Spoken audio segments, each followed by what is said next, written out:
रात का अंधेरा छाने लगा था। दीपिका एक शांत जगह की खोज में थी, जहां वह अपनी किताबों के साथ अकेले कुछ समय बिता सके। उसे एक पुराने हवेली का पता चला, जिसे लोग भूतिया मानते थे। उस हवेली की पुरानी दीवारें और गुमशुदा गलियारे उसे आकर्षित कर रहे थे। दीपिका ने हवेली में प्रवेश किया।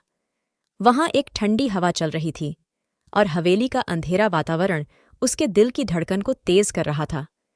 जब वह एक पुरानी किताब की तलाश में एक कमरे में गई, तो अचानक एक आवाज आई, जैसे किसी ने उसका नाम पुकारा हो।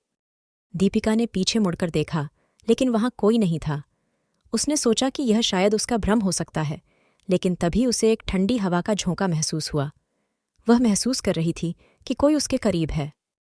उसने एक पुरानी किताब उठाई और पढ़ना शुरू किया। कुछ पंक्तियों के बाद उसे एक अजीब सा एहसास हुआ कि कमरे की दीवारें उसे घेर रही हैं। किताब की पंक्तियों में लिखा था कि हवेली में एक यक्षिणी रहती है, जो रात को आती है और अपने शिकार को अपने जादू से मोहित करती है। दीपिका ने डरते हुए किताब को बंद किया और कमरे से बाहर निकलने की कोशिश की, लेकिन दरवाज़ा जाम हो गया था। तभी उसे एक सुनहरी झलक दिखाई दी, जो हवा में तैर रही थी। यह झलक धीरे धीरे एक खूबसूरत लेकिन डरावनी आकृति में बदल गई। एक यक्षिणी, जो अपने लंबे और पतले हाथों से दीपिका की ओर बढ़ रही थी। दीपिका का दिल तेजी से धड़कने लगा। यक्षिणी ने अपनी ठंडी उंगलियां उसकी ओर बढ़ाईं और दीपिका की आत्मा को मोहित कर लिया। दीपिका के चिल्लाने की आवाज़ हवेली की दीवारों में खो गई और अगली सुबह हवेली में दीपिका का कोई निशान नहीं मिला।